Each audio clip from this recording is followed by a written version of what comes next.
Breaking news. ఒంగోలులో క్షుద్ర పూజల పేరుతో 7 ఏళ్ల దివ్యాంగ బాలుడు మృతి చెందిన ఘటన ఆలస్యంగా వెలుగులోకి వచ్చింది. బాలుడిని గుట్టు చప్పుడు కాకుండా ఖననం చేయగా బాలుడి తండ్రి పూజలు చేసిన మహిళ పరారయ్యారు.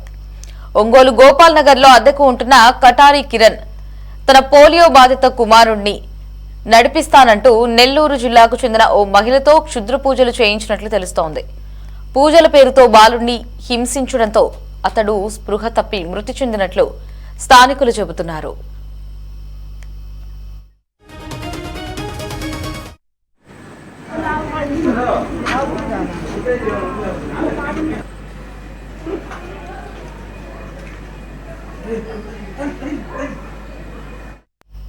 బాలుడి మృతదేహాన్ని ఆదివారం రహస్యంగా ఖననం చేయగా అనుమానం వచ్చిన స్థానికులు పోలీసులకు సమాచారం ఇచ్చారు. తొలుత అనారోగ్యంతో మృతి చెందాడని కుటుంబ సభ్యులు చెప్పినా క్షుద్ర పూజల కారణంగానే మృతి జరిగిందనే ఆరోపణలతో ఘటన వెలుగులోకి వచ్చింది. ప్రస్తుతం బాలుడి తండ్రి క్షుద్ర పూజలు చేసిన మహిళ పరారీలో ఉండగా పోలీసులు కేసు నమోదు చేసి దర్యాప్తు చేపట్టారు. ఘటనపై స్పెషల్ బ్రాంచ్ అధికారులు కూడా సమాచారం సేకరిస్తున్నారు.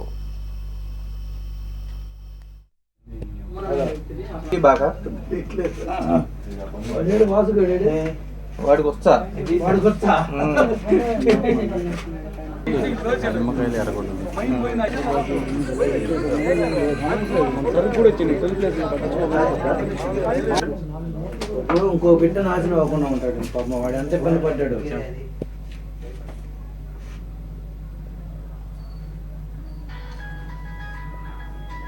ఒక్క నిమిషం మళ్ళీ చేస్తా.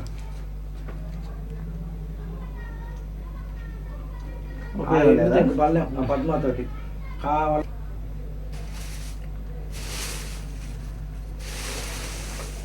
డాక్టర్ సెంటు పోటీ పూజ చేస్తాడు.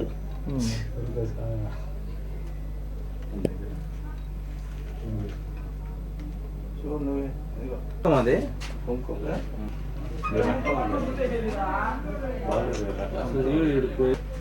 చేతికి కోసి ఆ రక్తంతో ఇలా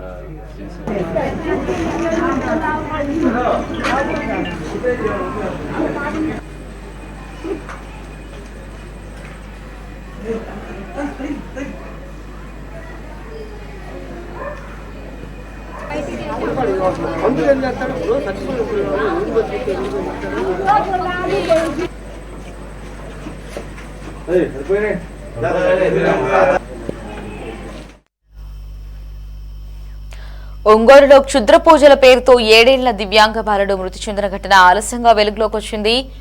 బాలుడిని గుట్టు చప్పుడు కాకుండా ఖననం చేయగా బాలుడి తండ్రి పూజలు చేసిన మహిళ పరారయ్యారు. ఒంగోలు గోపాల్ నగర్ లో అద్దెకు ఉంటున్న కటారి కిరణ్ తన పోలియో బాధిత కుమారుడిని నడిపిస్తానంటూ నెల్లూరు జిల్లాకు చెందిన ఓ మహిళతో క్షుద్ర పూజలు చేయించినట్లు తెలుస్తోంది. పూజల పేరుతో బాలుడిని హింసించడంతో అతడు స్పృహ తప్పి మృతి చెందినట్లు స్థానికులు చెబుతున్నారు. అయితే బాలుడి మృతదేహాన్ని ఆదివారం రహస్యంగా ఖననం చేయగా అనుమానం వచ్చిన స్థానికులు పోలీసులకు సమాచారం ఇచ్చారు. తొలుత అనారోగ్యంతో మృతి చెందాడని కుటుంబ సభ్యులు చెప్పినా క్షుద్ర పూజల కారణంగానే మృతి జరిగిందనే ఆరోపణలతో ఘటన వెలుగులోకి వచ్చింది. ప్రస్తుతం బాలుడి తండ్రి క్షుద్ర పూజలు చేసిన మహిళ పరారీలో ఉండగా పోలీసులు కేసు నమోదు చేసి దర్యాప్తు చేపట్టారు. ఘటనపై స్పెషల్ బ్రాంచ్ అధికారులు కూడా సమాచారం సేకరిస్తున్నారు.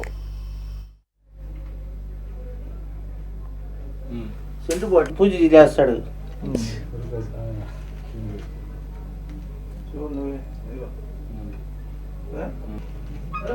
అదే